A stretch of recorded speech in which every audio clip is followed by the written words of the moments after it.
j'habite en banlieue, je vis en banlieue, on voit les familles avec les enfants, la kippa sur la tête, je veux dire, tout va bien.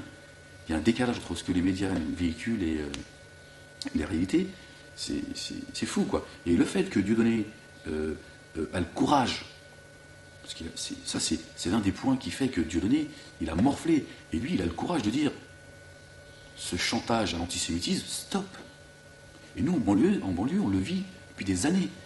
Et je crois que c'est l'un des points qui fait que Dieudonné, aujourd'hui, subit un matraquage médiatique. Bon, l'affaire Fogiel, hein, on a vu ce que ça a donné. Hein. Dieudonné, il fait des sketchs sur la communauté musulmane, chrétienne, sur tout le monde. Il a fait un sketch sur un juif intégriste, à croire que ça n'existe pas. D'ailleurs, une question que je pose, moi, à la communauté juive, est-ce que vous reconnaissez à travers ce personnage qu'il a joué? Que font les autorités? Où est l'armée française? Où est Sarkozy, lui qui est partout? Aujourd'hui, on ne le voit pas. La présence de Jamel Debbouze sur ce plateau est une provocation insupportable. Un acte antisémite auquel il vous faudra répondre, monsieur Fogiel, auquel il vous faudra répondre. Je ne dis pas ça pour... je ne dis pas ça pourquoi d'ailleurs. Tu veux un coup de main? Non, taisez-vous. Je me suis récemment, vous l'avez vu, je ne dis pas ça parce que je me suis récemment reconverti au fondamentalisme sionisme, enfin bon, pour des raisons qui me sont purement professionnelles, enfin spirituelles. Je trouve, enfin, j'ai une petite chose à vous dire.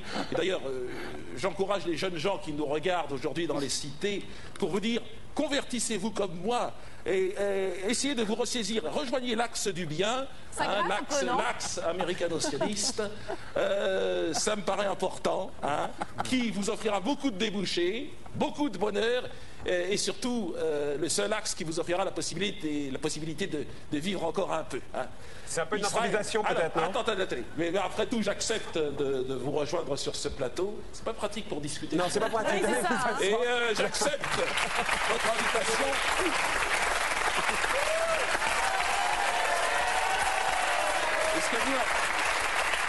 Avec Dieudonné, il est toujours borderline. Moi, je me suis rapproché de lui au moment où il a été lynché, parce que d'abord, je déteste le lynchage. Les lynchages et pogroms, d'ailleurs, tout ce qui consiste à voir... Dès que je vois un homme se faire massacrer par la foule, ça me dégoûte. J'ai estimé que que sa marginalisation après ce qu'on a appelé son dérapage chez Fogiel, qui n'en était pas un, qui était une prise de position. Après, on peut discuter sur la drôlerie du sketch, mais là, on est hors du politique. J'ai trouvé ça dégueulasse. Et en fait, j'ai accepté au départ simplement d'intervenir dans des émissions où je prenais sa défense parce que personne ne voulait le faire. Donc je me suis retrouvé un peu naïvement allant dire je ne vois pas pourquoi un type qui critique les extrémistes religieux israéliens serait banni des médias français. Je ne comprends pas très bien le rapprochement. Ou alors là, il y a quelque chose de complotiste derrière. Ça voudrait dire qu'il y aurait des puissances occultes qui auraient les moyens d'eux. Et donc je suis allé le défendre très spontanément. Un peu comme j'ai toujours tendance à me porter au secours de la veuve et de l'orphelin, qui est une vieille tradition de chevaleresque de gauche, quoi. Et tous mes ennuis sont venus de là.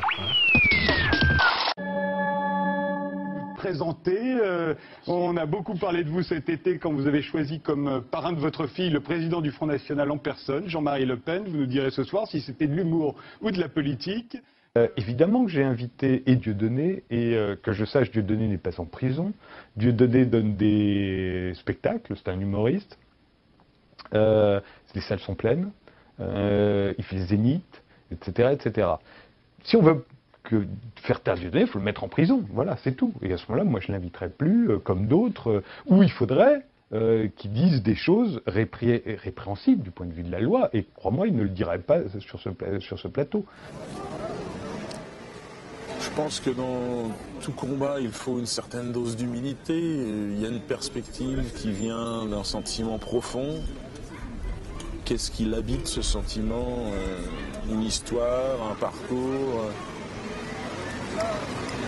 Je n'incarne pas la raison, c'est sûr, des personnes, ici-bas, enfin je n'en ai pas vu, même ici haut. Je détermine qu'on est ici, puis ailleurs, je ne sais pas. Bon, je pense que le rire se provoque, le débat aussi. Et ça n'est pas en le demandant poliment qu'on l'obtient. Donc il faut le demander sans forme de politesse. Et là, trouver ensuite, après le petit mouvement, on va dire, comment je pourrais le dire, après l'effet de provocation qui peut paraître un peu désagréable pour celui qui est provoqué, voilà, il faut aussi ouvrir le débat, et s'il n'est pas capable de le faire, eh bien c'est que nous ne sommes pas dans une démocratie, parce qu'on n'est pas obligé d'être d'accord, moi je ne suis pas obligé d'être d'accord, et on n'est pas obligé d'être d'accord avec moi. Petit poney, tu es tout gris, tout petit poney, petit poney, petit poney, petit poney, tu es tout gris, tout petit poney, petit poney, tu gambades dans le présent, te soucier du temps qui passe, petit poney, petit poney. La nuit qui tombe sur le grès, c'est aussi ça la vie qui passe, petit poney, petit poney, petit poney, petit poney, tu es tout gris, tout petit poney, petit poney, petit poney, petit poney, tu es tout gris, tout petit poney, petit poney. Tu gambades dans les prés sans te soucier du temps qui passe, petit poney, petit poney. Et puis un jour le loup arrive avec 3 feuilles de salade, il va manger le quadrupède. Petit poney, tu es tout gris, tout petit poney, petit poney, petit poney, petit poney. Tu es tout gris, tout petit poney, petit poney. Cette mauvaise réputation d'antisémitisme, sur quoi repose-t-elle dans les médias, comment est-elle développée et est-elle fondée? Bon, donc moi, après mon enquête, puisque moi j'ai commencé à m'intéresser à Dieudonné, disons plutôt fin 2003, début 2004, jusqu'à aujourd'hui. Et donc, moi, je réponds tranquillement, cette accusation d'antisémitisme est infondée. Et d'ailleurs, je rejoins la majorité des décisions de justice françaises. Je sais que les médias n'aiment pas qu'on rappelle ça, mais moi, je le rappelle parce que c'est un élément du débat qui n'est pas négligeable. Donc, une vingtaine de décisions successives de justice qui relaxent Dieudonné pour attaque ou propos ou accusations d'antisémitisme. À 20 reprises, il est relaxé. Et donc, en l'occurrence, effectivement, maintenant, il s'est fait condamner parce que la dernière condamnation, contrairement à ce que la plupart des médias français racontent, il n'a pas associé les juifs à des négriers. Il a dit que les personnes qu'il avait attaquées, en tout cas qui avaient attaqué son spectacle à Lyon, étaient des négriers. Donc les personnes, ceux qui m'attaquent, c'était ça ses paroles, d'ailleurs elles sont dans les journaux, ceux qui m'attaquent sont des négriers, reconvertis dans la banque, le spectacle, etc. Eh bien, donc ces personnes-là en question, pour lui, c'était des négriers. Le tribunal a estimé que c'était faire recours, donc dire ces personnes sont des négriers reconvertis dans la banque, le spectacle, etc. C'était avoir recours à un cliché antisémite. Et donc dans les médias français, à France 2, TF1, etc., qu'est-ce que vous avez, ou même dans la presse écrite, qu'est-ce que vous avez? Vous avez Dieudonné à comparer les juifs à des négriers. Voilà. On est nouveau dans cette espèce de travestissement médiatique. Alors certains vous diront, oui, mais c'est pour aller plus loin. En fin de compte, il a quand même comparé ces 200 juifs qui étaient là devant le théâtre de Lyon à des négriers. Donc voilà, allons-y par amalgame, c'est tous les juifs. Non, ce n'est pas encore une fois, c'est pas du journalisme. Je veux dire, il faut retracer les faits tels qu'ils sont. Et donc, pour répondre à la question, je pense que, donc, d'une part, cette accusation d'antisémitisme est infondée, mais d'autre part, la vraie question, c'est de savoir si aujourd'hui, on peut tenir un discours, je dirais, virulent, même provocateur, sur base d'opinions antisionistes, et donc très critiques à l'égard d'Israël. C'est vrai qu'on rit de tout, sans que ça pose le moindre problème. Il n'y a aucun sacré dans le monde du rire, et ça, on le voit tous les jours. Mais lorsqu'on touche à une seule composante de la société, le tout devient un problème. Donc déjà, je pense qu'à ce niveau-là, il faut se mettre d'accord. Puisqu'on rit de tout, je pense qu'on a le droit de rire de tout comme il a fait. Bien sûr, avec un respect d'un certain nombre de choses. C'est vrai que si Dieudonné s'était présenté comme, pas se présenter, s'il avait caricaturé, je veux dire, la religion juive en tant que religion juive, je pense que personne ne serait d'accord avec lui. Non, je pense que ce qu'il a fait, c'est ce qu'il fait pour les musulmans, c'est ce qu'il fait pour les chrétiens. Je pense que lorsqu'il montre carrément, je ne parle pas de Dieudonné parce qu'il ne l'a pas encore fait, mais quand on prend une personnalité qui n'est pas n'importe laquelle, comme le pape, et qu'on le ridiculise dans n'importe quel je veux dire, spectacle, et on dit que ça c'est normal, c'est possible, et lorsque Dieudonné, je vais dire caricature simplement un colon sioniste, on dit qu'il y a un problème. Là, je pense que finalement, cette affaire Dieudonné, ça va être l'élément révélateur pour toute une société, effectivement, qui ne voyait pas peut-être les choses arriver, qui ne voyait pas que des scellés sont en train de se mettre sur la pensée, sur le droit élémentaire qui est celui d'expression, pour remettre tout ça à plat. Et je pense que dans le dernier spectacle Dieudonné, c'est toujours la même chose. C'est toujours, il soulève des questions. Ah non, mais c'est vrai, je me suis fait d'ailleurs agresser, moi, par des mecs du Bétard dans la rue.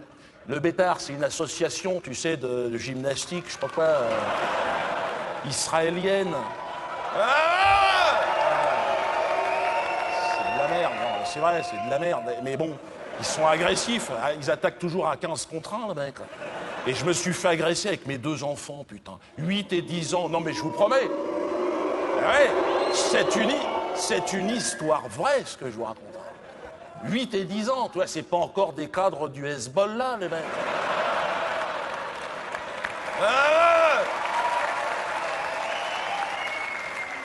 Pas encore. Bon, les enfants les ont neutralisés en 1 seconde, hein. C'était terminé. Et puis bon, donc moi j'ai été voir les médias, j'ai dit regardez, je me fais agresser, vous n'en parlez pas. Ils ont dit oui, parce que dans ce sens-là, ça n'intéresse personne. Dégage, mbala. Pardon, Majesté. J'ai participé moi-même à des actions violentes contre des librairies de sensibilité fasciste parce qu'il y avait des textes qui ne plaisaient pas à la majorité de la classe médiatique française. Et je pense que quelque part j'espie ça, quelque part je cherche à me faire pardonner, hein, et de me le pardonner aussi à moi-même parce que je pensais être dans le juste. Et maintenant, je me rends compte que non seulement j'ai bâillonné les autres, mais je me suis bâillonné moi-même parce que Dieudonné ne passe plus à la télévision, parce qu'aucun point dissident ne passe véritablement, et parce que j'ai donné l'opportunité à cette gauche libérale, cette droite caviar, enfin, je ne sais pas comment il faut l'appeler, de faire en sorte qu'ils tiennent tout. Hein, c'est-à-dire le pouvoir, maintenant, tient tout. L'idéologie dominante, c'est l'idéologie des dominants. Ils tiennent le pour, le contre, le milieu, l'opposition, l'insurrection, la révolte, la contestation, le conservatisme, la réaction. Et donc voilà, on s'est réduit, on s'est fermé les portes nous-mêmes. Et je pense que maintenant, il faut réagir. Mais je pense que malheureusement, on n'a pas beaucoup de temps pour réagir. Donc, ce qui m'a attiré dans le personnage de Dieudonné, c'est la façon dont il s'exprime. C'est-à-dire, il n'a pas de tabou. C'est un acharné de la défense de la liberté d'expression. Et je me suis reconnu dans le personnage. J'ai toujours, toute ma vie, prôné la défense de la liberté d'expression. À la fois pour nous, mais aussi pour nos adversaires. Déjà, chez les Verts, j'étais atypique, puisque les Verts voulaient un jour voter une motion pour demander à ce que le Front National ne puisse pas se présenter aux élections. Et je suis intervenu dans le débat en disant « Comment voulez-vous savoir ce que l'extrême droite pense si on ne leur permet pas de s'exprimer ?» Donc, toute ma vie, je me suis battu pour que tout le monde puisse s'exprimer, y compris mes adversaires, et surtout mes adversaires. J'ai mis en évidence, enfin mon lynchage a mis en évidence cette démonstration de force et ce chantage à l'antisémitisme ridicule. L'antisémitisme, évidemment, doit être combattu, mais comme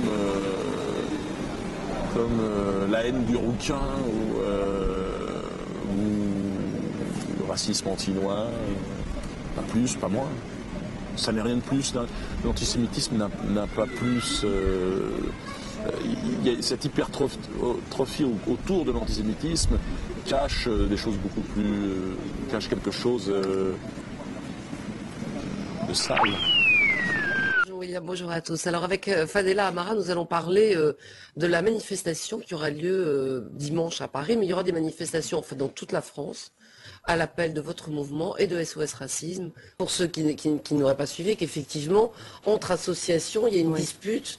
D'un côté, il y a SOS Racisme et vous qui dites, bon, on marche contre l'antisémitisme, et puis d'autres associations qui disent, ah ben non, il faut élargir, si je puis dire, le slogan à tous les racismes. Oui, je crois que certains veulent nous faire croire que élargir d'abord, ça ne veut rien dire. Je crois qu'il faut être très clair sur la lutte contre l'antisémitisme.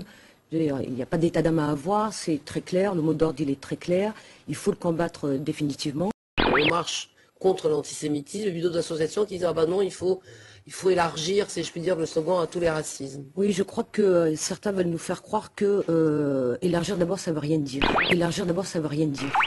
Nous devons veiller à ce que les nouvelles technologies ne deviennent pas à leur tour le canal de la haine. C'est dans cet esprit que j'ai confié à Isabelle Falque-Pirotin, déléguée générale du Forum des droits sur Internet, une mission sur l'antisémitisme et le racisme dans les réseaux numériques. Une mission sur l'antisémitisme et le racisme dans les réseaux numériques. Il ne faut pas céder à ça. Donc il ne faut pas fuir. Moi, comme Dieudo, comme des milliers de Français, j'en suis sûr, l'antisémitisme, moi ça me fatigue. Je suis fatigué. Franchement, moi je pense qu'à un moment donné, et on y est, je crois qu'on y approche, je crois que les gens à un moment donné, et je vais peut-être choquer, les gens vont dire Shoah, j'en ai rien à foutre. Je m'en fous complètement. Mais je dis aux gens, attention. Parce que je pense que c'est vers là qu'ils veulent nous mener. La Shoah, je pense que les Français la respectent. Ceux qui ont vécu la Shoah, on ne peut pas faire autrement que de respecter ça. Mais je pense que ceux qui créent cet antisémitisme dans ce pays nous mènent vers ça. Pour qu'à un moment donné, on déborde et qu'on dise, vous nous fatiguez, la Shoah, on n'en a rien à foutre. Et malheureusement, je crois qu'aujourd'hui, je veux dire, même le Français de la France profonde, fatigué, parce qu'il a le sentiment qu'on parle toujours de la même chose. La question de l'antisémitisme, c'est une manière d'interdire le débat politique. Voilà ce à quoi ça sert réellement en France, ça sert à interdire le débat politique. Et Dieudonné a considéré que pour rétablir le débat politique, il fallait accepter d'aller à l'affrontement sur cette question. Et c'est ce qu'il fait. C'est pas une volonté de moi, Dieudonné, d'en parler. Mais on peut en parler librement comme de tous les sujets. Maintenant, oui, je pense que ce sera un sujet intéressant parce que il cristallise autour de lui un véritable deux poids, deux mesures dans le traitement de la lutte contre le racisme, qui est comme on le sait tous aujourd'hui,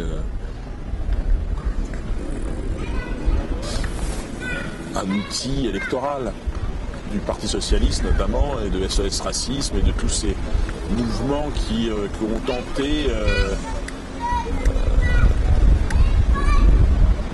représenter ce monopole du cœur, de l'honnêteté, de l'objectivité, de la lutte antiraciste, formidable, de la gauche. C'était le Parti Socialiste, plus exactement. Parce qu'effectivement, je pense que la gauche avait pour vocation de porter ce débat.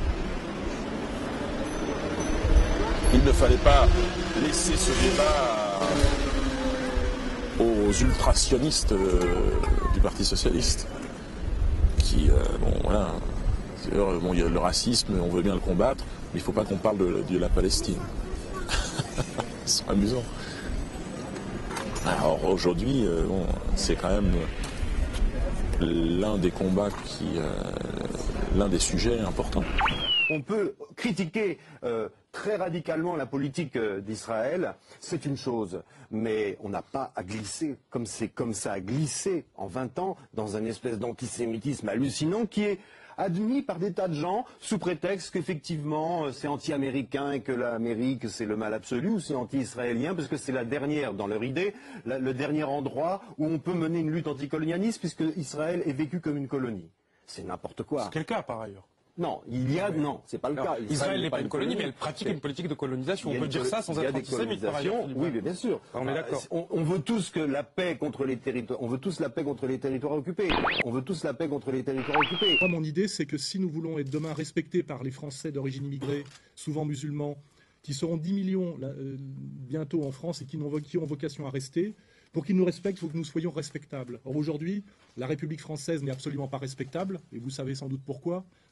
Parce que, effectivement, aujourd'hui, nous avons carrément des bateaux de guerre qui vont contribuer à l'enfermement du ghetto de Gaza, des bateaux de guerre français. Je pense que si nous voulons un jour nous réconcilier avec les Français d'origine immigrée, pour ça, et qu'ils nous respectent, il faudra que nous soyons respectables et que nous sortions du 2 poids 2 mesures sur certains sujets. Or là-dessus, ce que prétend, moi j'ai été souvent condamné au nom du peuple français. Je pense qu'il y a des gens qui n'ont pas le droit moral de parler au nom du peuple français. Et je pense que Dieudonné et moi, à la limite, essayons de sauver l'honneur de ce point de vue-là. Et je peux vous garantir que si la ligne que nous insufflons était celle d'un gouvernement ou celle d'un politique, nous réglerions le problème des tensions communautaires en France se réglerait très vite et nous verrions partout des Français patriotes, y compris et a fortiori dans les quartiers. C'est à M. Sarkozy, avec sa frégate, qu'il va pouvoir étouffer la résistance. La seule aide que M. Sarkozy a trouvée, la seule action en faveur des droits de l'homme qu'il a trouvée. Assassin! Assassin! Assassin! Assassin! France unie! Contre les sionistes! France unie! Contre les sionistes! France unie! Contre les sionistes! Les organisations dites de gauche qui chapeautent les manifestations pro-palestiniennes interdisent aux patriotes français d'y défiler avec le drapeau national de la France, et ce, sous peine de violence. On peut se demander à quel jeu ils jouent. Nous, résistants français d'égalité et réconciliation, par notre présence ici, voulons saluer l'héroïque résistance du ghetto de Gaza, comme nous aurions salué, il y a 60 ans, au nom des mêmes valeurs, l'héroïque résistance du ghetto de Varsovie. Comme nous voulons saluer partout, au Venezuela, en Iran, en Russie, la nouvelle résistance qui se lève contre le nouvel ordre mondial sous impérium américain. Vous avez manifesté évidemment quand il y avait la guerre à Gaza. Ça vous gêne pas les slogans antisémites que vous entendez dans les manifestations pour les Palestiniens? Il n'y en a pas, et quand il y en a, on les chasse. Ouais. Nous, on fait le ménage. On fait le ménage. Et on l'a fait samedi dernier d'ailleurs. On fait le ménage. Et on l'a fait samedi dernier d'ailleurs. Le génie du capital, c'est qu'ils font faire le ménage. Ils n'ont même pas besoin de faire bouger la police, tu vois ce que je veux dire? C'est-à-dire que c'est Besancenot qui attaque Soral, tu vois ce que je veux dire? C'est pas... Guénaud n'a pas besoin de bouger, tu vois? Enfin, je veux dire, la police n'a pas besoin de bouger, tu vois? La bourgeoisie n'a pas besoin de bouger. C'est Besancenot qui le fait. C'est ça qui est en plus incroyablement génial dans le système, tu vois? Tu seras châtié par le mec que tu essayes de sauver, tu vois? Et le mec... Enfin, le méchant, le diable, te regarde en souriant en disant « Tu vois, connard, t'aurais pu nous rejoindre, t'as essayé de sauver les petits contre nous, et il te crache à la gueule, tu vois. » Tu vois, d'ailleurs de dire... et la phrase à la fin, c'est « Rejoins l'Empire », tu vois.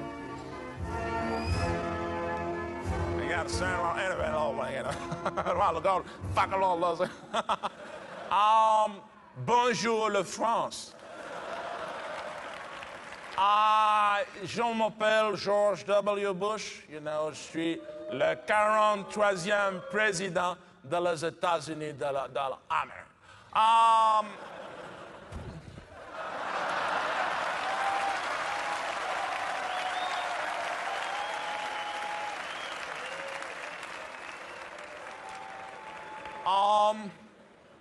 Mon pays, les États-Unis de l'Amérique, se bâtit sur le plus gros génocide de l'histoire du monde, le massacre des Indiens d'Amérique.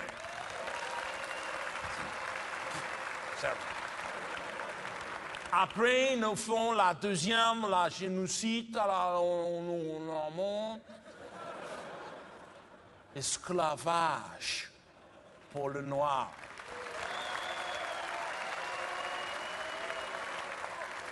Nigger.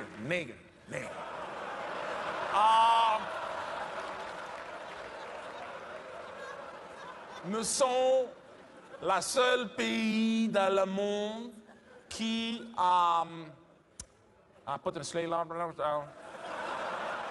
qui a jeté le bombe atomique sur des civils. Tsushima.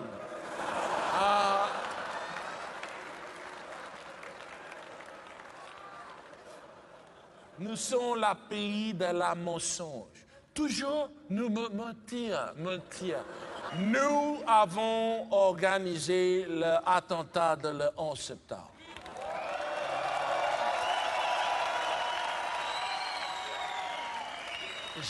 Jean-Marie Bigard a raison. Pour justifier dans le monde, le pétrole, c'est pour nous, on prend la sang. Nous faisons les millions de civils morts dans le monde au nom de Jésus-Christ. Nous sommes la merde. Et le drapeau des États-Unis aujourd'hui le torche-cul dans le monde. Mais non! Non, messieurs de l'industrie de l'armement, non. Moi, président des États-Unis, je ne vais pas au Conseil de sécurité des Nations Unies pour dire que l'Irak a l'arme de la destruction massive. C'est nous qui avons les armes de la destruction massive. Plus on se mêle de soumettre à notre modèle les sociétés dites primitives, plus en réalité on produit quelque chose qui est d'aggraver les écarts sociaux, on a remarqué. Hein. Et aujourd'hui, on dit en gros qu'on n'a pas fait assez, qu'on devrait faire plus complètement. C'est compliqué, tu vois, l'aide au développement. C'est-à-dire qu'en fait, l'aide au développement des pays africains, ça veut dire qu'en gros, l'Africain de demain, il n'a pas encore les moyens de devenir un gros con exactement comme nous, avec une télé dans chaque chambre. Tu vois, je veux dire, quand on voit le sommet anthropologique de notre modèle, c'est l'obèse américain, hein, c'est ça. C'est en gros, il faut qu'on aide, si tu veux, l'Africain dont on a détruit la société traditionnelle, il faut qu'on en rajoute encore une couche parce qu'il n'a pas encore les moyens d'être un obèse américain. Je veux dire, c'est quand même ça qui est très gênant dans ce discours qui prétend assister, aider, etc. C'est quelle leçon on a donné au monde. Il y a un nouvel antisémitisme aujourd'hui qui n'est pas l'antisémitisme catholique d'autrefois, qui n'est pas l'antisémitisme anticapitaliste d'autrefois aussi, qui n'est pas l'antisémitisme raciste des hitlériens, mais qui obéit à une mécanique nouvelle que j'essaye d'identifier conceptuellement. Mais c'est le seul. Mais vous dites aussi que quand on est anti-américain, quelque part, on va se nicher un peu d'antisémitisme, comme quand on est anticapitaliste. Vous y voyez un peu d'antisémitisme. C'est pas moi qui le dis, mon cher Frédéric Tadei, c'est le président iranien Ahmadinejad. Le chaos est un mode de gestion, est une stratégie pratiquement systématique de l'Empire depuis quelque temps. Et c'est pour ça que, d'un seul coup, on se rend compte que les vrais méchants, les vrais dangereux, les vrais dingues ne sont pas les élites iraniennes, mais plutôt ceux qui aujourd'hui les désignent comme le nouveau diable ou les nouveaux Hitler. On le voit. Et d'ailleurs, tout le travail médiatique d'aliénation est fait pour qu'on ne se rende pas compte de cette évidence, quoi. C'est que le régime israélien est infiniment plus brutal et plus délirant dans sa vision du monde et dans ses actes. Le mur, la bande de Gaza, l'assassinat de Rabin, etc., que l'Iran, qui vit depuis, je crois, 30 ans, une république islamique, qui, bon an, mal an, fonctionne à peu près, sans des bains de sang énormes, sans des crises incroyables. Mais ça, c'est là où on voit que les médias, c'est la réalité, et que quand les médias disent qu'il fait nuit, même s'il fait jour, il fait nuit, quoi, je veux dire, pour l'immense majorité des gens. Et que d'arriver à inverser cette perception, c'est un énorme travail, et c'est un travail pareil d'élite, et qui n'est reçu que par des élites. Je pense qu'on peut l'empire chaotique peut nous pousser demain à identifier les Russes comme nos pires ennemis et les méchants, alors que c'est notre avenir et notre destin. Je veux dire, et on aura la réduction ad Hitlerum, et on nous poussera à mourir pour la Géorgie ou je ne sais pas quoi, comme on nous a poussé à mourir, on nous a poussé à mourir pour Danzig en 1940. Hein. C'est des procédures qui se répètent et qui se ressemblent. Hein. Est-ce que c'est une accusation qu'il faut prendre à la légère, celle d'être anti-américain, qui plane comme ça? On a trouvé même des mots qui étaient encore plus durs, enfin, visant les mouvements pacifiques, et puis effectivement parlant d'une vague d'antisémitisme qui viendrait aussi donc dans la foulée de cet anti-américanisme. Oui, je crois que c'est un discours qu'il faut vraiment prendre à la légère, parce qu'il il est tellement dépourvu de consistance et tellement récurrent et si souvent tenu par les mêmes qui s'en font une profession. Je pense par exemple à quelqu'un comme Pascal Bruckner, tous les ans il fait sa tribune contre l'anti-américanisme où il recycle ses rogatons de l'année précédente. Bon, je veux dire, les gens ont besoin d'avoir une raison sociale et celle-là, elle en vaut une autre. Mais l'antisémitisme, ça c'est plus dangereux. Une des raisons pour lesquelles c'est dangereux, c'est que ce discours va légitimer l'antisémitisme. C'est-à-dire que, supposons que je sois opposé à la pédophilie, je trouve que c'est un problème très grave. Et je dis la pédophilie, en réalité, c'est l'enseignement. Tout l'enseignement, c'est de la pédophilie parce qu'il y a un certain nombre d'enseignants qui sont pédophiles. C'est une façon, évidemment, de légitimer la pédophilie, de la diluer dans quelque chose qui n'est pas en soi monstrueux. Et c'est exactement ce qu'on fait avec l'antisémitisme. On dit être antisioniste, déjà, c'est de l'antisémitisme. Mais maintenant, c'est être anti-impérialiste, anti-américain, anti-globalisation néolibérale. Donc, vous élargissez le front de vos ennemis. Au lieu de dire, voilà, les antisémitismes, c'est très grave, mais il faut mettre la main dessus et lutter contre les gens qui sont vraiment antisémites, on accuse d'antisémitisme un maximum de gens qui n'ont rien à voir avec ça. Évidemment, on fait ça pour les discréditer, mais ça va dans l'autre sens, ça va marcher dans l'autre sens, ça va finir par légitimer l'antisémitisme. C'est ça le drame. Enfin, c'est un des drames. Moi, je pense que ça va. Un danger. En tout cas, par le banaliser. Par le banaliser, oui, bien sûr. Ce n'est que ça. C'est une accusation qui est formulée maintenant avec un tel systématisme qu'on se dit, bon, ben, si c'est ça, si tout le monde est antisémite, vraiment l'antisémitisme n'est pas un danger. Voilà. Je ne sais pas s'il y a une personne qui est active dans la vie politique et qui est à la gauche de François Bayrou qui n'ait pas été accusé d'antisémitisme par un journal ou par un autre journal. Serait-ce parce qu'il a critiqué les États-Unis et qu'on dit vous critiquez les États-Unis parce qu'aux États-Unis il y a beaucoup de juifs, donc c'est une manière pour vous de critiquer les juifs et d'être antisémite, ou parce qu'il est associé à tel ou tel courant, ou parce qu'il soutient les Palestiniens, etc., etc. Tout ça est à un moment ou à un autre, lorsque les adversaires sont désarçonnés, leur dernier argument, celui dont ils pensent qu'il est le plus disqualifiant, c'est « attention, vous virez à l'antisémitisme ». Mais effectivement, le risque, c'est que l'antisémitisme apparaisse comme quelque chose de très banal si ceux qui sont frappés par ce mal sont aussi nombreux. Et je crois que c'est un vrai danger. C'est le genre d'accusation qu'on ne doit pas porter à la légère. C'est un travail de culpabilisation qui est exactement le même qu'on subit en ce moment sur l'antisémitisme. C'est-à-dire que dès qu'on pose une question pertinente sur la Palestine, sur le communautarisme, sur l'immigration incontrôlée ou l'immigration de peuplement, et bien d'un seul coup on se fait traiter de fasciste, d'antisémite, de raciste, de nazi, et on est censé se fondre en larmes, s'écrouler, et on est surtout mis au banc par tous les idiots utiles qui subissent cette dictature et par tous les salopards qui sont des professionnels de la manipulation et qui ont pour but, qui ont mis en place cette centrifugeuse pour sortir tous les personnages un peu critiques du débat. Et c'est pour ça qu'on est arrivé à ce niveau de bêtise et d'uniformité en France. Ça fait 20 ans que, depuis l'arrivée de la gauche mitterrandienne au pouvoir, on a assisté à la mise en place d'une véritable fiction qui s'est produite par la création du Front National, qui était aidé et fondé par François Mitterrand, puis SS Racisme, et le communautarisme qui a emporté aussi des États-Unis pour diviser le peuple français. Je pense que ces choses-là, ceux qui jouent à ça, ne se rendront pas compte de la gravité de ce que cela signifie. Je ne peux pas me résoudre à entendre des propos racistes couramment à la télévision. Je ne peux pas accepter qu'il y ait une division ethnique dans une société. Et c'est pour cette raison, parce que les données représentent cet esprit républicain d'égalité, de fraternité et de liberté, que je veux l'accompagner et l'aider, si je peux l'aider, dans cette aventure. C'est une des vraies utilités de Dieudonné, c'est peut-être d'aider à mettre un terme à cette manipulation qui dure depuis les années Mitterrand, hein, le contrôle des banlieues et des enfants d'immigrés par le PS, qui aujourd'hui mérite d'en perdre le contrôle parce que, à mon avis, ils ont violemment décidé de les sacrifier, on va dire, puisqu'ils ont, à mon avis, ils adhèrent en douce à la théorie du conflit de civilisation. Ils ont un peu décidé par le travail, on l'a vu par Ni pute ni soumise, en faisant passer les jeunes de banlieue qui posent effectivement beaucoup de problèmes, de les faire passer pour des islamistes, des violeurs et des brûleurs de jeunes filles. Pour moi, cet amalgame était dégueulasse, parce que si aujourd'hui il y a beaucoup de voyous en banlieue, c'est pas parce que l'islam est en train de gagner, c'est parce que la France est tombée sous le modèle américain du communautarisme ultra-marchand à l'américaine, et que ces gamins qui posent énormément de problèmes en banlieue, que j'appelais les IVA, et qui sont effectivement des voyous qu'il va falloir ramener dans la République, le problème pour moi, c'est que ce sont des Américains.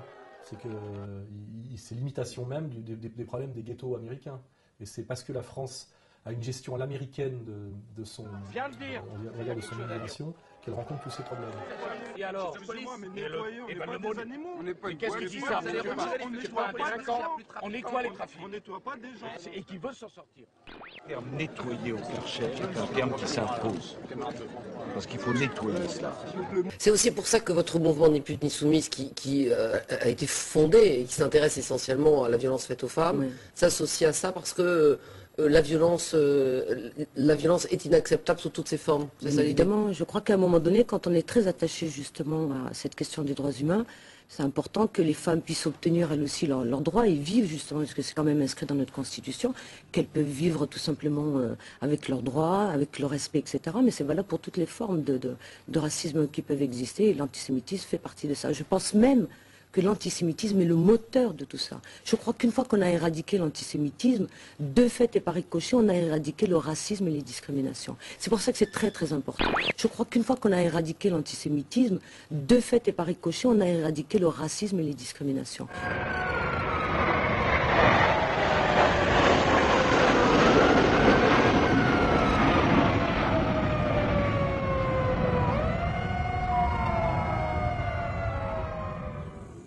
Dans une période d'hystérie anti-islamiste fabriquée par les néoconservateurs américains, et surtout hystérie haineuse à laquelle collaborent aujourd'hui les gauchistes français et les trotskistes comme Charlie Hebdo, au nom, soi-disant, d'une défense de la laïcité qui est toujours à deux vitesses, parce que je ne les vois jamais critiquer une religion dans les faits infiniment plus dominante que l'islam.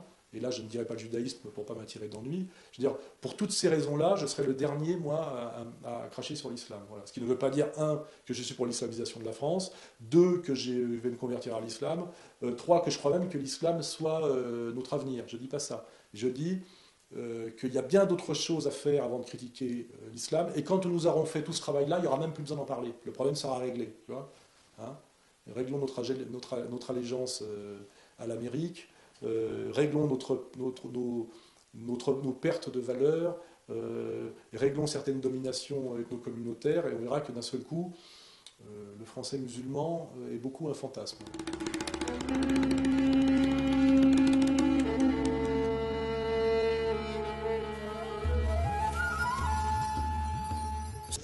Elle est là la future génération, c'est ça qu'ils comprennent pas. Tout ça, tout ce que vous voyez là.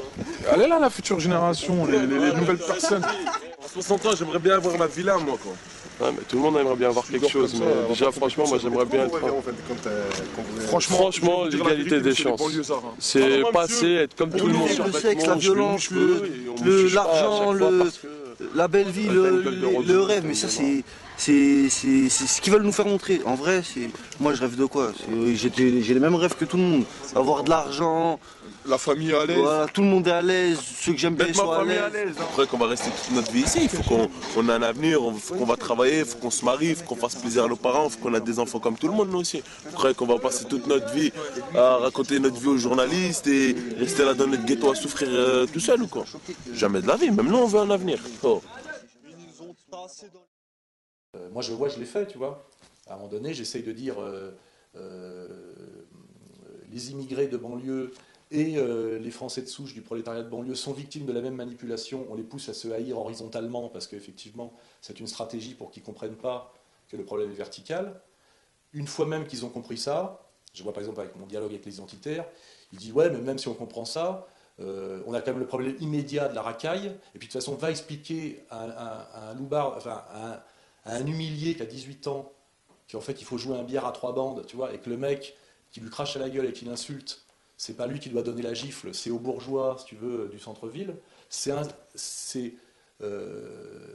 au-dessus de ses capacités, tu vois ce que je veux dire, affectives, pulsionnelles, etc. Donc, tu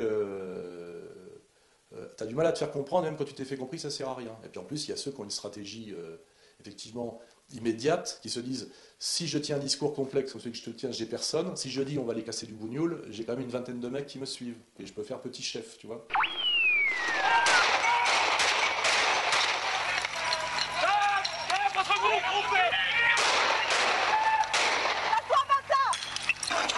C'est la sortie de la mosquée, alors faites attention les gars. Le quartier a été totalement bouclé. Cette fois, il est aux mains des pompiers et policiers. Il est 1h du matin. Fin de 5 heures de violence à Aulnay-sous-Bois. Il faut faire attention. En pleine, comment ils appellent ça, guerre des banlieues, je ne sais comment. Là. Bientôt, ils vont nous envoyer l'armée dans quelques années. Ils ont peur de leur propre population. On va dire qu'on est français à part entière. C'est-à-dire ils ont peur de leur propre pays, de leur propre banlieue. Le fait que le rapport capital-travail existe et qu'il n'est jamais aussi violent ne change rien au fait que la complexification des rapports de classe et cette atomisation, etc., rend très difficile la mise en mouvement du combat de classe. Tu vois, et c'est ça le truc. Et d'ailleurs, ça rejoint ce que je disais tout à l'heure, de dire il faut aujourd'hui que les classes moyennes, les petits patrons et les artisans soient solidaires du monde ouvrier. Tu as beaucoup de petits artisans et de petits patrons qui sont très fiers d'être des patrons, qui détestent les ouvriers, tu vois ce que je veux dire? Parce qu'il y a eu tout un travail historique et de culture.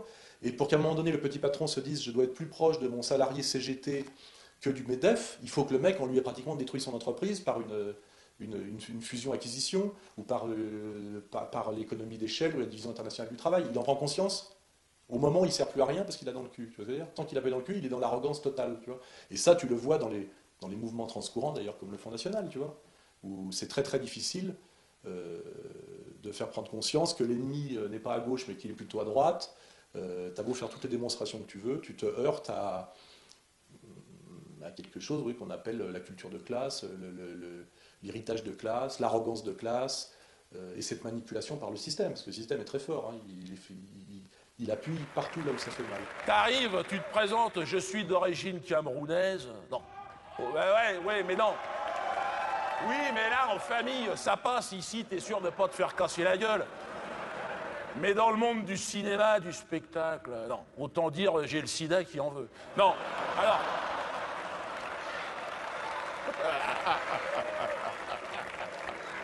Il est pas content. Alors, mais non, mais je rigole. Et donc, non. Moi, heureusement, de toute façon, j'ai la double nationalité. Hein. J'ai le passeport camerounais. Enfin, en même temps, ça sert à rien, franchement. C'est un document, tu prends une boîte en chocolat, tu la plies en 4, t'as un passeport camerounais, franchement. Quand tu présentes un truc comme ça, le mec, il te dit, c'est-à-dire que tu restes là, en fait. D'accord. Servi, je suis là, je bouge plus, moi. Alors qu'avec le passeport français, tu peux bouger quand même. T'es mal vu, hein. Attention, depuis l'élection de Sarkozy, on est très mal vu dans le monde. Ça fait lèche-cul les Américains. Hein. Ah ouais. Le Bush, il est reparti avec le cul propre, avec Sarkozy dans le fion. Attends.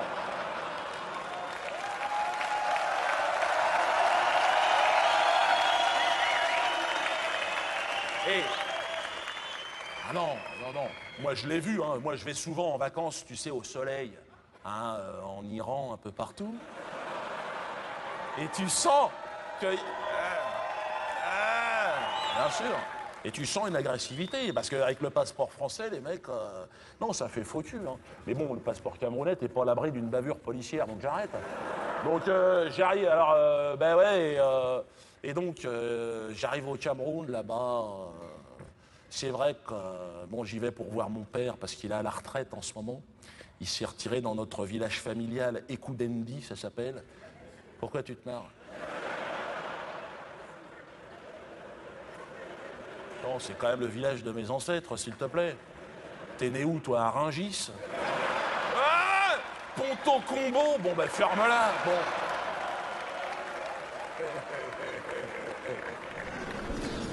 La scène, pour moi, a toujours été un espace d'expression dont les racines étaient plongées dans la réalité et le malaise social, et donc, logiquement, plutôt que d'en faire une entreprise et vivre grassement de ce malaise social, j'ai voulu à un moment donné, moi aussi, m'engager concrètement et essayer de comprendre les règles du jeu. Au niveau social, Dieudonné, il dit clairement que les conditions sociales qui sont proposées, les conditions et l'évolution sociale qui est proposée au peuple français n'est pas acceptable au regard des richesses produites et de l'accroissement des richesses produites. Donc il attaque là frontalement le système qui, lui, a réussi à vendre depuis 20 ans aux gens que le fait que les salaires réduisent pendant que les profits augmentent, c'était quelque chose d'inéluctable. C'est d'ailleurs effectivement inéluctable dans le cadre capitaliste, mais c'est certainement pas inéluctable tout court. Donc lui, il a une vraie exigence sociale, et il s'adresse, je dirais, à ce que Marx aurait appelé le sous-prolétariat aujourd'hui, notamment dans les banlieues, en leur disant la paupérisation sociale, culturelle, économique, c'est pas une fatalité, et même c'est pas acceptable. Donc il y a lieu de s'engager dans la cité pour proposer un ordre qui soit progressiste. Progressiste au plan éducatif, progressiste au plan social, pouvoir d'achat, santé, etc. Dieudonné, et c'est pour ça je pense qu'il est très attaqué par la classe médiatique, fait en train de faire comprendre à tous les Français, quelles que soient les origines de ces Français, c'est qu'on pourrait être très bien un petit blanc et un esclave. Hein, parce que c'est ça à quoi il veut nous réduire la société. Des gens résignés, frustrés, amers et surtout serviles. C'est-à-dire des personnes qui disent, une fois qu'ils ont leur RMI, qui travaillent pour un petit chef qui les emmerde toute la journée dans le désordre, merci Bonin. Et il serait bien, puisqu'il n'y a pas de différence entre les blancs et les noirs, moi je dis, que les petits blancs se rendent compte que c'est à eux maintenant de faire un pas vers les noirs, vers Dieudonné, et pas que le contraire. Pour que justement on arrête de parler de ça. Parce que le plus grand danger qui guette maintenant la France, ce n'est pas, je ne sais pas, quelle Al-Qaïda ou autre bêtise de ce genre, mais c'est le communautarisme, c'est le racisme. J'ajoute qu'au cours de la fête du Front National au Bourget, Jean-Marie Le Pen a rencontré le fantaisiste et ex-candidat à la présidentielle Dieudonné. Ce dernier a expliqué qu'il était venu pour voir et qu'il n'appelait pas à voter pour le président du Front National. Il a expliqué qu'il s'était aussi rendu à la Courneuve en septembre dernier pour la fête de l'Humanité.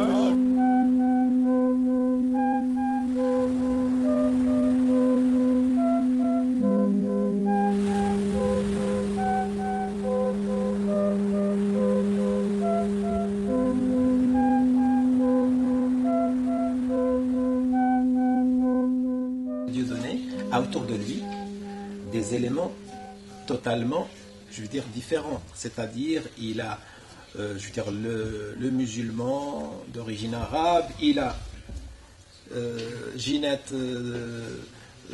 un des membres fondateurs, je veux dire, du mouvement vert de France. Et il a aussi peut avoir d'autres personnes d'extrême droite, d'autres personnes de tendance de centre. Je pense que on ne peut pas l'accuser à chaque fois d'être noir, à chaque fois d'être musulman, à chaque fois d'être extrême droite. Si on peut l'accuser de tout cela, c'est qu'il est le candidat idéal de la France tout entière. Et j'espère qu'on va pouvoir l'accuser de tout cela. Parce que les autres ne peuvent pas prétendre à une représentativité pareille. Nos différences, elles nous dépassent. C'est nos origines, quoi. C'est-à-dire, moi, petit bourgeois déclassé français, lui, métis franco-breton. C'est-à-dire que, naturellement, on ne s'adresse pas tout à fait aux mêmes gens. Donc, en fait, on dit à peu près la même chose, mais on ne s'adresse pas aux mêmes gens. C'est pour ça que, finalement, on doit faire comprendre à deux catégories de gens qu'on pourrait pousser les unes contre les autres, qui sont un peu les immigrés et les Gaulois, qu'en réalité, ils font partie de la même France, et que s'ils se mettent à discuter ensemble et qu'ils évitent les intermédiaires, c'est-à-dire les antiracistes institutionnels qui l'ont fait, et aujourd'hui on le voit clairement, la stratégie UNPS, c'est d'importer la guerre civile en France sur le modèle du conflit de civilisation américain, que si Dieudonné et moi, on fraternise, on peut presque symboliquement réconcilier la France gauloise et la France immigrée, et que c'est la seule chose à faire pour que la France s'en sorte. Donc c'est pour ça que je ne suis pas derrière lui, parce que ça n'arrête pas d'utile, je suis, à la limite, je lui tends la main, et je dialogue, et moi j'ai les gens qui partagent ma sensibilité, et lui il a les siens, et ça nous dépasse un peu, c'est nos origines. Donc viens t'asseoir, non ça ferait joli. T'es quand même chez toi, non? Oui, c'est vrai. D'habitude, je suis sur scène ici et ça se passe un petit peu différemment. Comment vas-tu? Bah bien.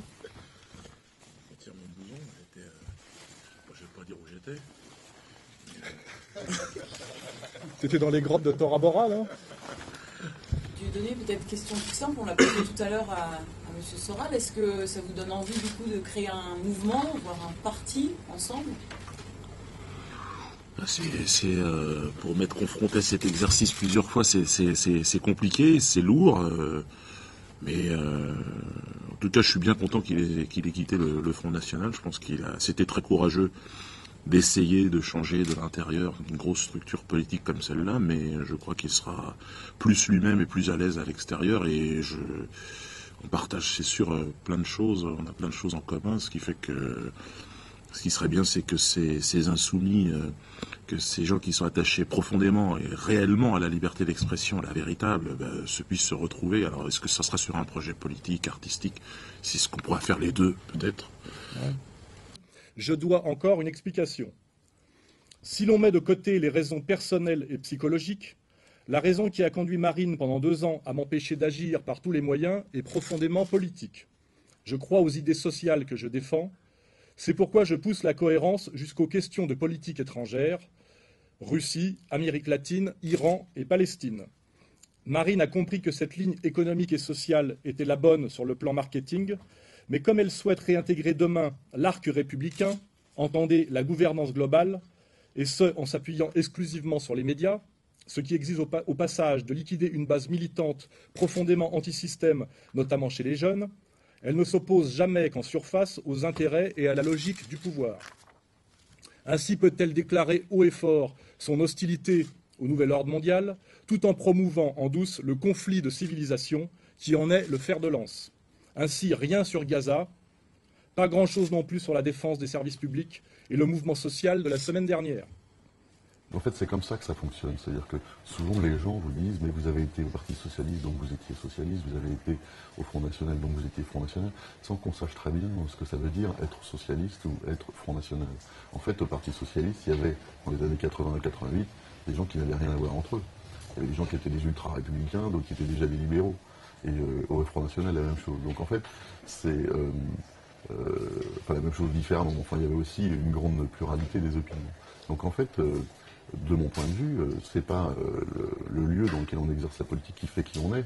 C'est qui on est et le contexte politique donné qui fait qu'on choisit d'inscrire ce qu'on est dans telle ou telle structure. Tout ça d'ailleurs.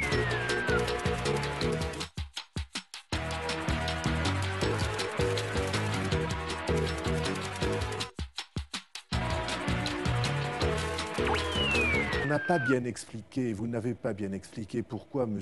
Dieudonné Mbala était venu vous voir. M. Dieudonné est venu vous voir parce qu'il a un point commun, croit-il, avec vous et les vôtres, hein, c'est qu'il pense que c'est là qu'il va trouver du soutien pour la seule chose qui le motive et qui est son antisémitisme. M. Dieudonné, vous lui prêtez des opinions, vous lui prêtez des dessins, des calculs qui sont purement les vôtres. Vous ne savez pas du tout, il a peut-être venu vers moi par la sympathie de nos origines communes, parce que sa mère est bretonne et la mienne aussi.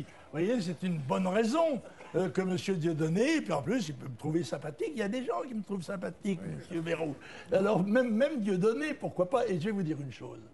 Sachez bien une chose. C'est que vous serez étonné par le nombre de suffrages que j'obtiendrai dans les milieux immigrés. Je parle des milieux immigrés qui travaillent, ceux qui marquent leur adhésion à la France en s'insérant dans sa société, en respectant ses coutumes, en respectant ses mœurs, en respectant ses lois. Parmi ceux-là, croyez bien que j'aurai plus de voix que vous. Mais profondément, je pense que ce qui nous oppose, c'est une vision... Alors, le nationalisme, il faudrait qu'on en parle, il faudrait qu'on se rencontre pour ça. Et, le nationalisme, aujourd'hui, à l'heure où... c'est-à-dire enfermer la France dans une logique d'enclos géographique, alors que les capitaux bougent, là tout d'un coup, ça me paraît être un concept tribal qui remonte au passé. Je pense que l'immigration est porteuse de richesse et de dynamisme. Donc il y a quand même quelques points qui nous opposent. L'État-nation, bon, il faut voir. Bon, j'ai évolué sur le sujet, mais je ne vois pas un grand projet, je ne vois pas un élan ou une utopie autour de ce concept. La francophonie me paraît, moi, plus une nation francophone, me paraît plus intéressante. Mais bon, ça, on peut en parler. Mais a priori, c'est pas tout à fait la ligne. Donc, c'est ce que je réponds aux gens quand ils me demandent pourquoi ce bureau un peu hétéroclite. À mon avis, il n'est pas si hétéroclite que ça, parce que nous sommes d'accord déjà sur les 3 points, sur la République et la place de chaque citoyen et de chaque citoyenne dans la République. Et nous sommes aussi d'accord sur la liberté d'expression. Nous sommes tous pour la liberté d'expression, sans tabou. Et le 3e point, c'est que nous sommes tous solidaires du peuple palestinien. Nous sommes aussi contre la guerre qui se prépare en Iran, en Syrie. Nous sommes aussi pour la solidarité avec le peuple irakien, les peuples exclus. Et nous sommes aussi pour un véritable débat sur le colonialisme et aussi un véritable débat sur l'esclavage. Et donc, c'est nos points communs. Ce sont déjà énormes, hein, ces points-là. Pour le reste, on verra. Il y a des gens qui ont du courage en France. Il y a toute une tradition de gens qui ont su dire non en France, non à l'envahisseur, non à l'asservisseur. Et ce qui est très intéressant dans la tradition française, c'est que c'est toujours des gens atypiques. Ça peut être une petite bergère vierge native de Don Rémy avec Jeanne d'Arc. Ça peut être un caporal corse qui sauve finalement les acquis robespierristes contre une contre-révolution bourgeoise, si on peut lire l'épopée napoléonienne comme ça, et qui fonde l'authentique République française, et qui l'exporte à l'étranger d'ailleurs. Ça peut être un maurassien atypique général qui part à Londres, et je suis très attaché à cette tradition française, qui n'est absolument pas la tradition allemande, c'est-à-dire où le héros français peut venir de toutes origines du moment qu'il a intégré les valeurs de la France, et qui ne sont pas jamais des valeurs liées à la race. Le sketch ne serait pas complet si Jackie, je vais demander à Jackie, le fidèle technicien, de venir remettre à Robert le prix de l'infréquentabilité et de l'insolence. Jackie, dans son habit de lumière, photographe, lâchez-vous!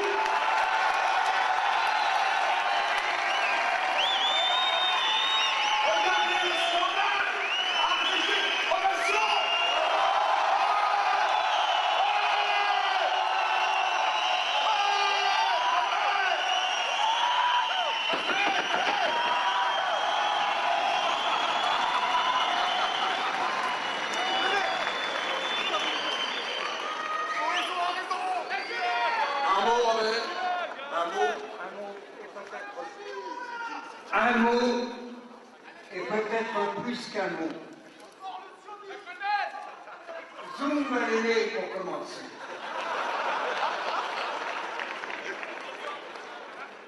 À toi, à Jackie, à Pierre Panet, à Sandra, je crois. Écoute, tu nous dis, j'ai fait le con. C'est sûr. Mais ce soir, tu es vraiment en train de faire le con. C'est sûr, j'en doute pas. C'est la plus grosse connerie que je fais.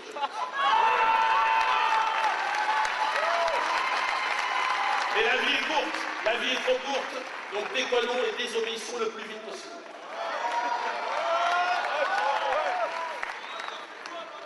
Et Dieudonné a joué un rôle assez efficace, puisqu'il a dit, écoutez, si on n'existe plus qu'en tant que représentant de communautés opprimées, moi je viens d'une communauté opprimée qui a été largement aussi opprimée que la vôtre, et ce qu'il faut bien comprendre, c'est que son discours était en 2 temps, c'est finalement, il y a beaucoup de communautés opprimées, et toute l'histoire est une histoire de communautés opprimées, donc soit on fait une compétition victimaire exacerbée, et on voit bien que la République ne peut pas fonctionner comme ça, soit on arrête tous.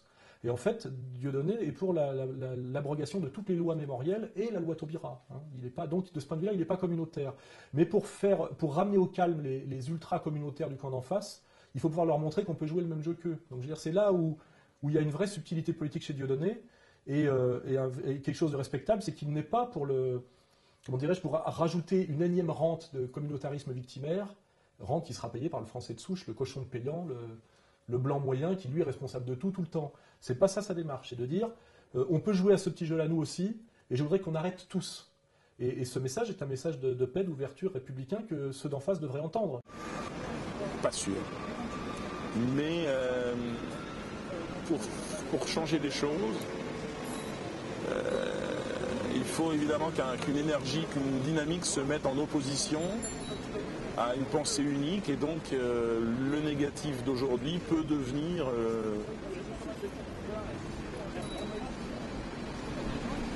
le positif de demain, au mieux l'égalité ou la neutralité et l'équilibre. Mais je pense que la résistance française était dans le négatif à un moment donné, comme toute forme de résistance. Et donc là, il y a une résistance, et donc elle ne peut qu'apparaître que d'emblée avec une coloration un peu négative, du fait, encore une fois, que le système aujourd'hui est fatigué, malade, englué et paralysé. Et donc, À Paris avaient lieu aujourd'hui les états généraux des populations noires, les premiers du genre, dans un climat parfois tendu où l'on retiendra l'arrivée de Dieudonné qui n'était pas convié. Alexandre Carra, Olivier Robert. Entre les associations nous attacher à notre patrie. Et je le dis là encore comme je le pense, on en a plus qu'assez de devoir en permanence avoir le sentiment de s'excuser d'être français. Et d'ailleurs, s'il y en a que ça gêne d'être en France, je le dis avec le sourire mais avec fermeté, qu'ils ne se gênent pas pour quitter un pays qu'ils n'aiment pas. Dans tous les esprits, je pense avoir ouvert un débat qui va faire chanceler effectivement la République. Parce que la République n'est pas juste. Et elle est en train de s'apercevoir de toute son injustice. Elle était campée dans une posture paternaliste, sirupeuse, arrogante. Et elle s'aperçoit qu'elle n'est que mensonge face aux objectifs qu'elle s'était fixés. Et je pense que, je suis content, moi, en tant qu'humoriste, de mettre la République face à ces mensonges, parce que le mensonge et la bêtise, c'est quelque chose de très... C'est une recette humoristique évidente, et autant rire de tout ça. Donc on va rire. Voilà. Parce que dans mon spectacle, si tu veux, ça s'appelle l'effet du... Tu te marres dans mon spectacle. non, ferme-la. Ferme-la à tout jamais, physiquement. Le problème, c'est qu'il y a un effet, Dieudonné. C'est-à-dire qu'à un moment donné, tu ris, mais non, il y a un effet qui arrive par derrière.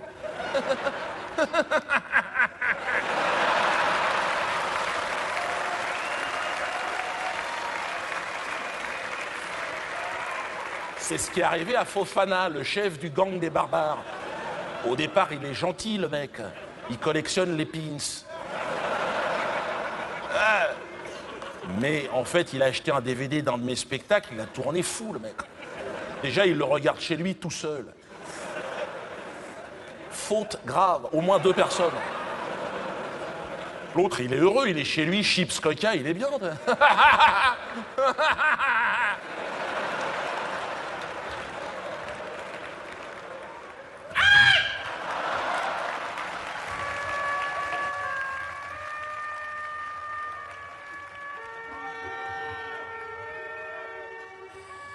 La diabolisation, est-ce qu'au bout d'un moment, c'est pas une tactique contre-productive de la part des médias? Oui, en fait, d'une certaine manière, effectivement, ça a été contre-productif par rapport à des gens qui ont la curiosité d'écouter le contenu du message de Dieudonné, d'aller voir vraiment ce qu'il raconte, soit dans ses déplacements, soit dans ses spectacles.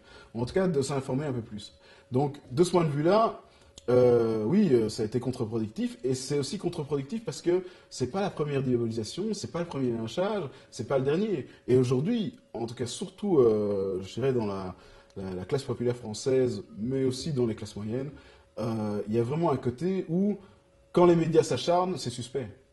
Et là, en l'occurrence, voilà, l'aspect contre-productif de cette espèce de diabolisation médiatique contre Dieudonné, c'est qu'à un moment donné, c'était suspect. Pourquoi en faire autant sur, en fin de compte, des bouts de phrases où on a décontextualisé, ou sur carrément des intox, on voit par la suite que c'est une intox. Voilà. Pourquoi en faire autant? Pourquoi s'exciter à ce point-là? Et donc c'est contre-productif et ça permet à les gens de s'interroger et de chercher un peu. Maintenant, ça a quand même atteint, entre guillemets, je dirais, un certain conformisme de la parole. C'est-à-dire que il n'est pas aisé ou il n'est pas simple de dire, puisqu'en fait ça fait partie du discours dominant, en fait, hein, c'est ça, de dire non, Dieudonné n'est pas antisémite, et je vais vous expliquer pourquoi, ou non, ce que disent les médias c'est faux. Là vous entrez dans un discours anticonformiste qui effectivement n'est pas accepté, et sera plus facile, même pour des gens qui ne le pensent pas, mais qui ont simplement qui n'ont pas envie de devoir ferrailler, se battre, etc., lutter.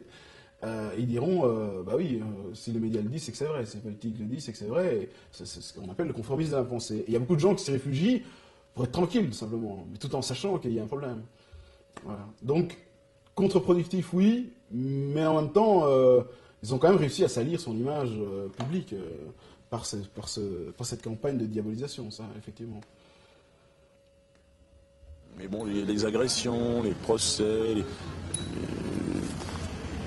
tout un tas de pressions qui font qu'à un moment donné, bon, je pense que la peur elle est en chacun d'entre nous, et nous sommes comme une grande table de mixage avec tous les sentiments, toutes les émotions en nous, et c'est à nous de les mettre en avant ou pas dans notre personnalité. Et bon, ça va, la peur elle a occupé une partie de mon programme, mais aujourd'hui,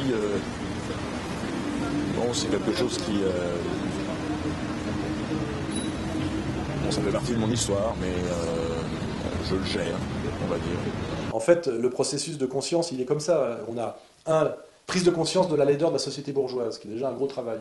Après, on s'intéresse au catéchisme qui a été produit historiquement, qui est la critique et l'opposition sociale bourgeoise, qui est le marxisme-léninisme, tu vois. Et puis après, tous ces épiphénomènes. Et puis après, on peut arriver à la prise de conscience du mensonge relatif du marxisme-léninisme et de la critique de la bourgeoisie, sans retourner à la bourgeoisie, parce que c'est ça la bêtise réactionnaire, tu vois. D'ailleurs, ça c'est une vraie question. Si à un moment donné j'ai accepté de sortir de ce monde-là, en sachant que ce que j'allais faire allait m'en exclure, c'est pas par héroïsme ou courage, etc. C'est tellement je m'ennuyais avec ces gens-là. C'est-à-dire qu'à un moment donné, tu vois bien que le luxe des objets inertes ne pèse rien par rapport au fait d'être avec des morts vivants. Tu vois ce que je veux dire ? Je veux dire, la qualité de la vie, et même je dirais le luxe, c'est d'être avec des gens qui vivent, tu vois. Et à un moment donné, quand tu es dans un hôtel 5 étoiles avec la bourgeoisie, cette transclasse et cette hyperclasse qu'on nous montre comme un modèle, c'est la vraie vision que tu as, c'est le bal des vampires, tu vois ce que je veux dire ? Il n'y a que des morts, tu vois.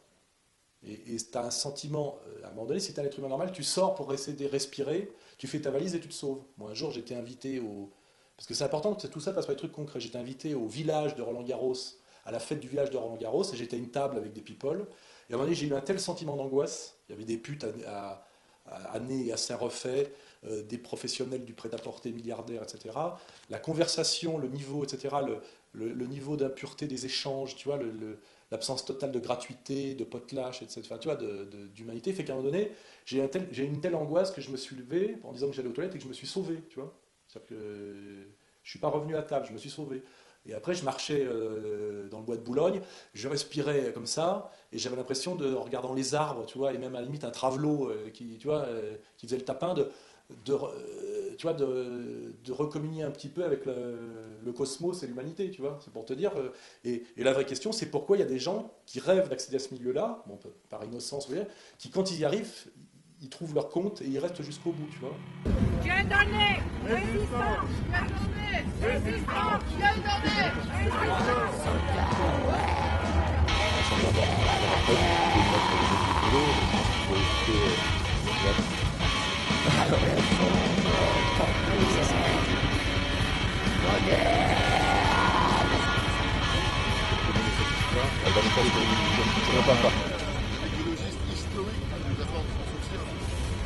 Premier exclu du débat.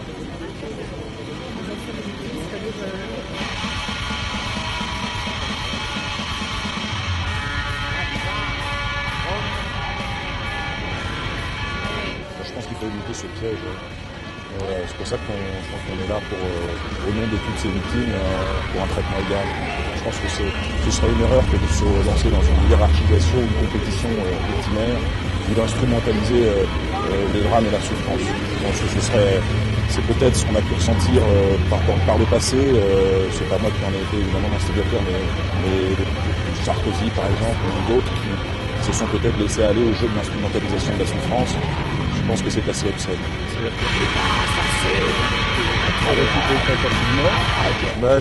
La République a du mal à gérer son passé colonial peut-être. Et puis, mais avec le temps, les choses vont se mettre.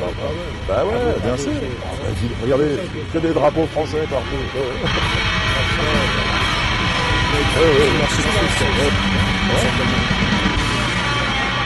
Merci beaucoup. Ah ouais, merci beaucoup. Merci du soutien en tout cas. Ça va? Ouais, écoute, c'est bien, c'est un petit début. Ouais, ça a grandi. Ouais.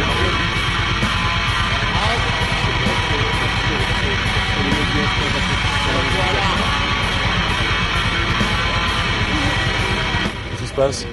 On y va?